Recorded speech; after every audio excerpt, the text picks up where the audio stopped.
प्रीती? तुम्ही तुम्ही कशाला आलात? प्रीती प्रीती प्लीज. प्लीज. मी तुमच्या प्रेमाची पुष्कळ नाटकं बघितली.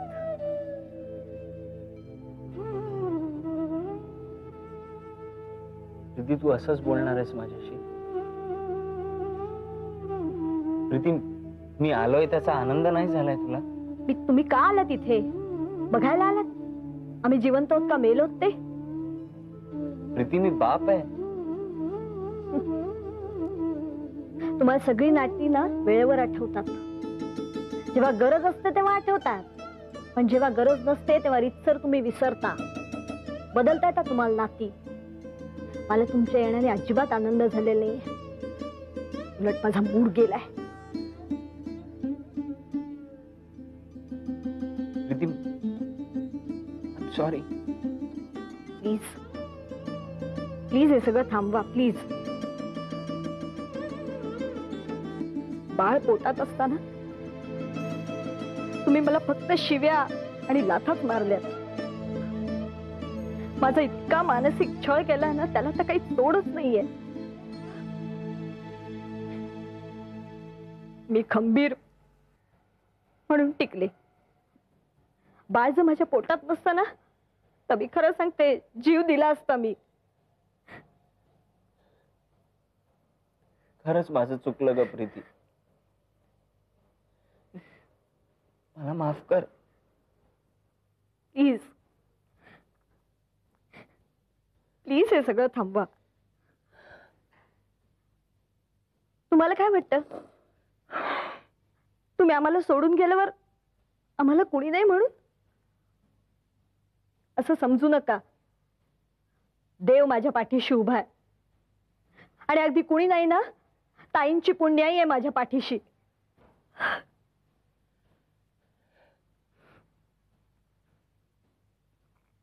Preeti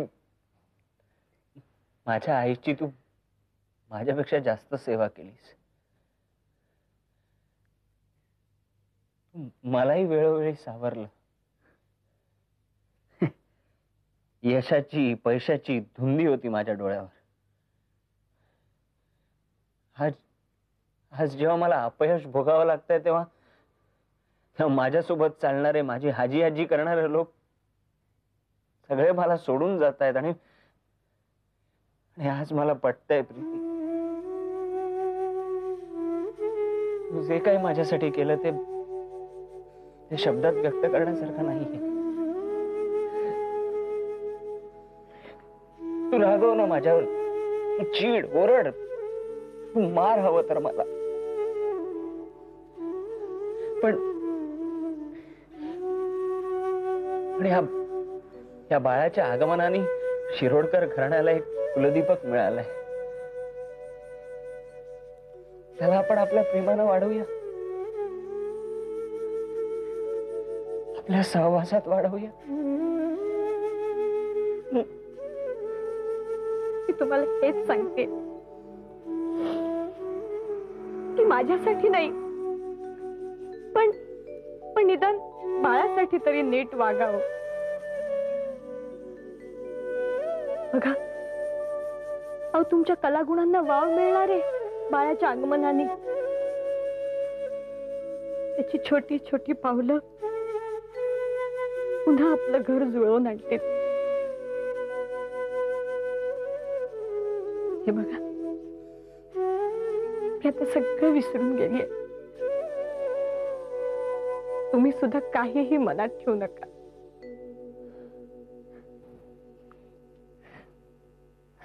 I love you, Preeti. I love you. सुधा, मला अजूनही कधी कधी तू पूर्वा शर्मीचीच आठवतेस. तू, सुषमा, तेव्हांची अक्का, आप्पा. गेला बघता बघता काळ निघून गेला. इतकी वर्ष गेली. अरे आता चक्क तू आजी झालीस. अरे पण तू सुद्धा नाही का 2 मुलांचा बाप झालास, लग्न उशिरा करून देखील. खरंय सुधा, खरंच सुनंदानं खूप काय दिलं मला. सौख्य, समाधान, आनंद, संसार सुख सगळं. काय रे जया, तिच्या समोर कधी हे सगळं कबूल करतोस का रे? क्वचित, कधी कधी. बरं का, पण तुझ्या त्या शरदनं मी म्हणणाऱ्यांना जे जमलं नाही ते करून दाखवलं. काय केलं तरी काय एवढं? त्या बंटीला मी आणि सुनंदा शिफ्ट वाटून घेऊन मारायचो. अर्थात कधी कधी आम्ही दोघांनी त्याच्यावर हल्ला केला, हा भाग वेगळा, पण तो विचलित झाला नाही. म्हणजे विक्रमादित्याने आपला हट्ट सोडला नाहीच्या चालीवर आम्ही त्याला ओरडतच राहिलो. अरे आता ते जगजाहीर आहे जया. नाही, पण शरदनं यात कौतुक करण्यासारखं काय केलंय? मृणालकडनं निघाल्यानंतर मी शरदला म्हटलं तू आमच्याकडे राहायला ये. इथे राहायला आल्यानंतर व्हायला काय लागलं, बंटी आधी आमची विकेट काढायचा वादात, पण शरद बरोबर तसं त्याला करता येईना. खरंच शरद ना समोरच्याला गुंतवून टाकतो बोलता बोलता. पुढे काय? पुढे काय, घरी कम्प्युटर आला म्हणजे शरदनीच आणला. आल्यानंतर हा बंटी त्या कम्प्युटर समोर खेळण्यासारखा बसून खेळायला लागला. सारखा आपला कम्प्युटर कम्प्युटर कम्प्युटर. मग त्याच्यामध्ये एकदम एक्सपर्ट झाला. मग क्लासला जातो म्हणाला. सुनंदाकडनं पैसे घेतले फी साठी. म्हणाला चांगल्या कामात माझे पैसे नकोत. मग त्या पासवर्डची का कसली काहीतरी तोडफोड करायला शिकला. त्याच्याबरोबर शरदनी स्ट्रेट वे त्याला त्या मेननबाईकडे नेला. ए बाई काय म्हणतोस? मग एसीपी कळलं? ती जी कोण असेल ती, बंटीने असा काय पराक्रम केला की तिथे गेल्यानंतर ती बाई शरदला म्हणाली याला ऑफिसमध्ये पाठव. आम्हाला तिघांना नमस्कार करून तो सरळ त्या ऑफिसमध्ये गेला आणि इथे मी सपत्नीक शरदच्या पाया पडलो. पण जया, शरदनं मनात आणलं ना तर तो काहीही करू शकतो. खरंय. तुला सांगतो, सुनंदा मला म्हणाली म्हणून कळलं. एकदा कम्प्युटर समोर बसलेला तर अक्षता आली. ढुंकून बघितलं नाही तिच्याकडे, ढुंकून. इतकी एकाग्रता आहे त्याची या कामात. कळलं मला ते. सुनंदा म्हणाली नाही रे, अक्षताच म्हणाली. एकदा तुमच्या घरून भडकून आली होती. म्हणाली समजतो काय स्वतःला, मी एवढी गेले त्याला भेटायला, एका अक्षराने बोलला नाही माझ्याशी, ढुंकून बघितलं नाही माझ्याकडे, आता पुन्हा म्हणून तोंड बघणार नाही त्याचं. त्या दिवशी सगळ्यांवर कावली होती. तुझी अक्षता खरंच खूप गोड पोरगी आहे. माझी अक्षता? हो, म्हणजे बंटी जसा माझा मुलगा असल्यासारखा मी नाही का त्याला ओरडतो. कौतुकही करतोस. हे बाकी खरं आहे. दोघं आपल्याच घरात वाढली आणि अगदी आपलीच झाली नाही. जया, आकांक्षा, अनुष्का ह्या माझ्याच लेकी. तरी अक्षतावर,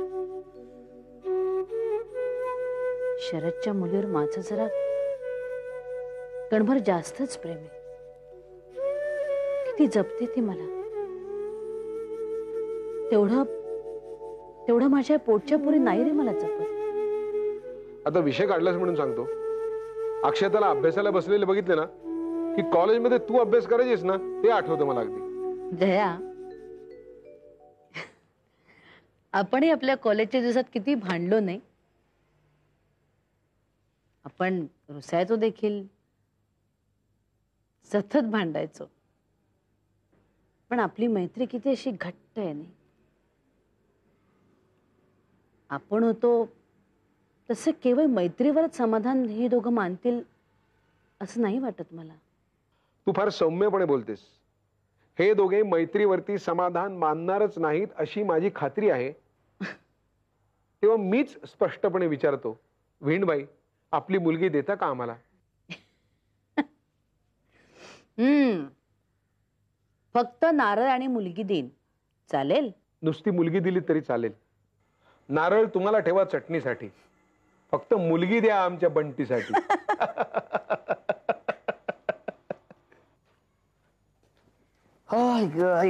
अरे निशांत, तुला 100 वर्ष आयुष्य. आजा, आत्ताच तुझ्या आईला मी विचारत होतो किती वाजता येणार आहेस तू म्हणून.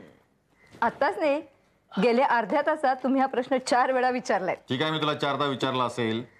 तुझं काय म्हणणं आहे? नाही, माझं तसं काही म्हणणं नाही. माझं म्हणणं फक्त एवढंच आहे की वय वाढायला लागलं की माणसं विसरायला लागतात. तोच प्रश्न 4 वेळा विचारायला लागतात. आज तुम्ही माझी काय फिरकी घ्यायची ठरवली आहे का? आज फिरकी सेशन आहे. नाही बाबा, मला तुमच्याशी जरा बोलायचंय. मला पण तुझ्याशी जरा महत्वाचं बोलायचं. वा, और कोइन्सिडेंस. एनिवे, तुम्ही वडील आहात, पहिले आप. निशांत, तुला धनराज चतुर्वेदी माहित आहेत का? कोण? चतुर्वेदी फार्मास्युटिकल्स, चतुर्वेदी आयुर्वेदिक कॉलेज, चतुर्वेदी हॉस्पिटल याचे मालक, ट्रस्टी. Okay okay okay. हो हो. काय त्यांचं काय? त्यांची एक सुंदर मुलगी आहे रे, शीतल. MD आहे, गायनायक आहे, आणि सगळ्यात महत्वाचं म्हणजे बाबा, मला लक्षात आलंय तुम्हाला काय म्हणायचंय ते. पण आता मी काय म्हणतोय ते नीट लक्ष देऊ नये का? सांग. मी अनुष्काशी लग्न करणार आहे, आणि माझा हा निर्णय पक्का आहे. आलास का पुन्हा त्या जुन्या वळणावरती? हो. अरे काय हो, कुठे ती इम्पोर्टेड कार मधून फिरणारी शीतल, आणि कुठे ही ऑटो? बाबा, अहो का तुम्ही तुमचे शब्द वाया घालवताय? मी सांगितलं ना तुम्हाला, माझा हा निर्णय पक्का आहे. अरे काय पक्का आहे? आमचा काय संबंध आहे की नाही? संबंध आहे, पण फक्त अक्षता टाकण्यापुरता, आशीर्वाद देण्यापुरता. मूर्खासारखा बोलू नकोस, तू गप्पा राहा. का गप्प बसायचं मी? का गप्प बसायचं? नाही, मी यापुढे गप्प राहणार नाही. सरिता, हे बघा, या घरात आता सून येणार आहे, आणि तिच्या समोर माझा हा असा अपमान मी सहन करून घेणार नाही. दुसऱ्यांनी तुमचा मान राखावा असं जर तुम्हाला वाटत असेल ना, तर तुम्ही सुद्धा दुसऱ्याचा मान राखत चला. ही एक गोष्ट. सरिता. आणि दुसरी गोष्ट, निशांच्या आयुष्याशी तुम्ही आता खेळायचं नाही. निशांचं लग्न आणि तुमचा बिझनेस ह्या अगदी वेगळ्या गोष्टी आहेत. त्याच्या लग्नाशी तुमच्या बिझनेसचा काडी मात्र संबंध नाही, कळलं? निशांत आणि अनुष्काच्या लग्नाला माझा पाठिंबा आहे, आणि तुम्हालाही तो द्यावाच लागेल. सरिता. सर,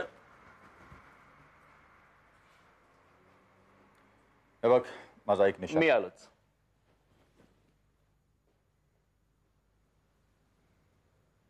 अनु, मला तुझ्याशी काहीतरी महत्वाचं बोलायचंय. बोला ना. मोहनचं तुझ्यावर प्रेम होतं.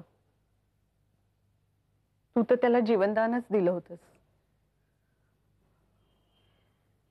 मोहनलाही माझ्याशिवाय दुसरं कोणीही नव्हतं. त्याची नोकरी ही अशी केव्हाही संकटाला सामोरं जायची. ह्याची कल्पना असतानाही तू त्याच्याशी लग्नाला तयार झाली होतीस, आणि मला तू आवडत होतीस. आवडत होती म्हणजे अजूनही आवडतेस ग.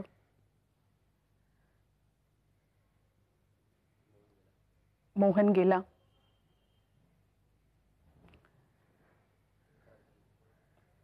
एका अर्थी लग्नाआधी गेला तेच बरं झालं. पण तुझ्यामुळे त्याला तारुण्यातल्या प्रेमाचा अनुभव मिळाला. अनु, जे झालं ते झालं.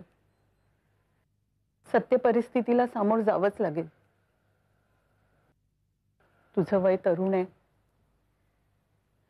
आणि तरुण वयातच लग्न झालेलं केव्हाही चांगलं.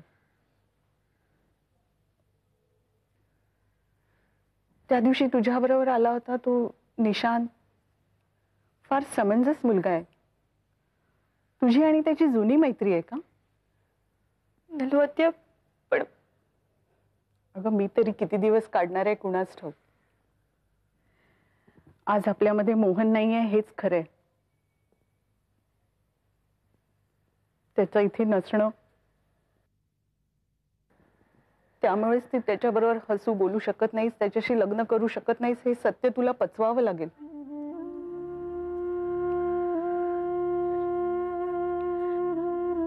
निशांशी लग्न करण्याचा माझा तुला मोहनचाच सल्ला आहे असं समज. वैधव्य काय असतं तुला माहित नाही. फार कठीण असतं पोरी, फार कठीण असतं. तुमच्यासारख्या तरुण पोरींना ते जमणार पण नाही. आमच्या वेळीची गोष्ट वेगळी होती. मग मला सांग, तू काय करणार आहेस? माझ्या शब्दाचा अपमान तर करणार नाहीयेस ना?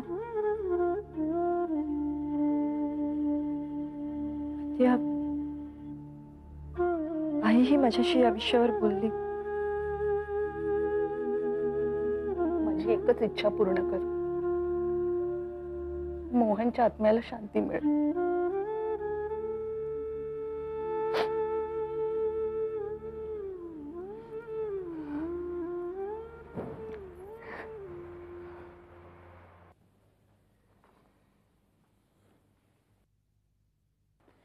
काय दार सताड उघडं ठेवून बसलीस?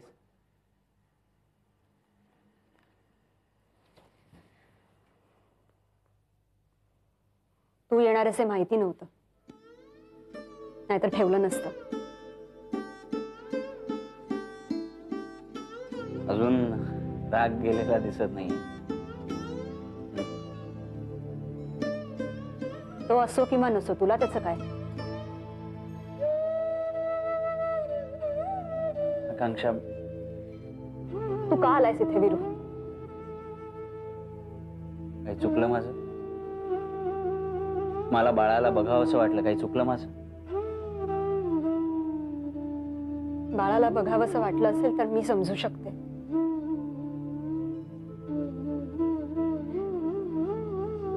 पण विरू, एका गोष्टीची मी तुला आत्ताच समज देते, तू नीट ऐक. काय?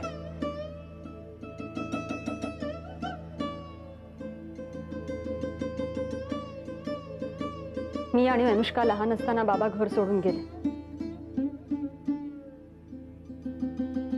आईने आम्हाला बाबांना भेटायची परवानगी दिली नव्हती.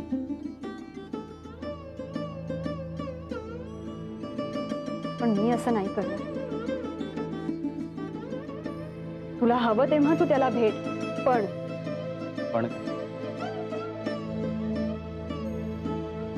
पण त्याचा काका, मामा किंवा शेजार पाजारचे असतात तसा.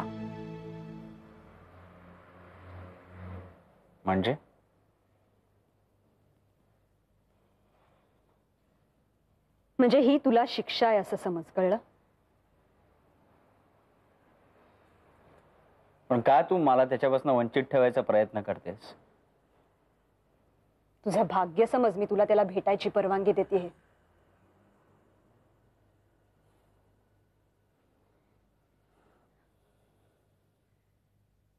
हे बघ वीरू,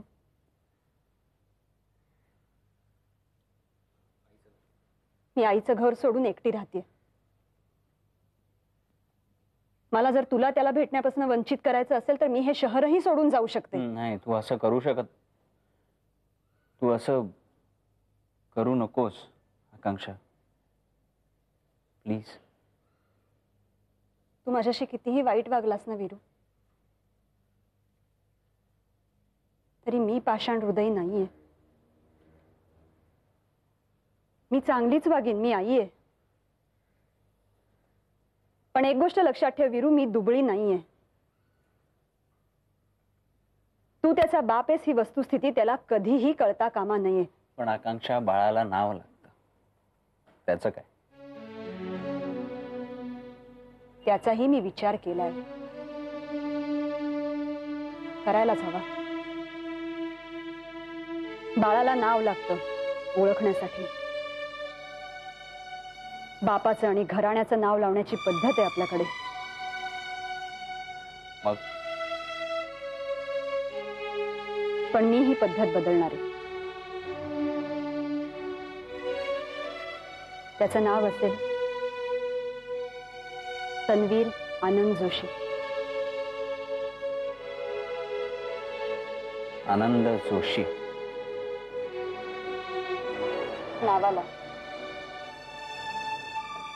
नावाला नाव.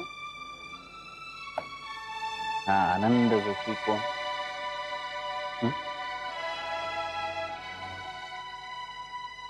कावीळ झाली की सगळं जगच पिवळं दिसायला लागतं. त्यात तुझा काही दोष नाहीये रे. आयुष्यभर असाच विचार करत आलास तू. आकांक्षा, आनंद हे त्याच्या बापाचं नाव नाहीये. तुला काय वाटलं रे, तू मला फसवल्यानंतर मी दुसऱ्या कुणाच्या तरी प्रेमात पडले?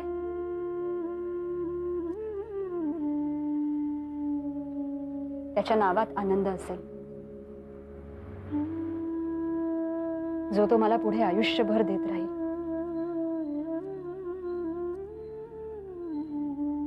मला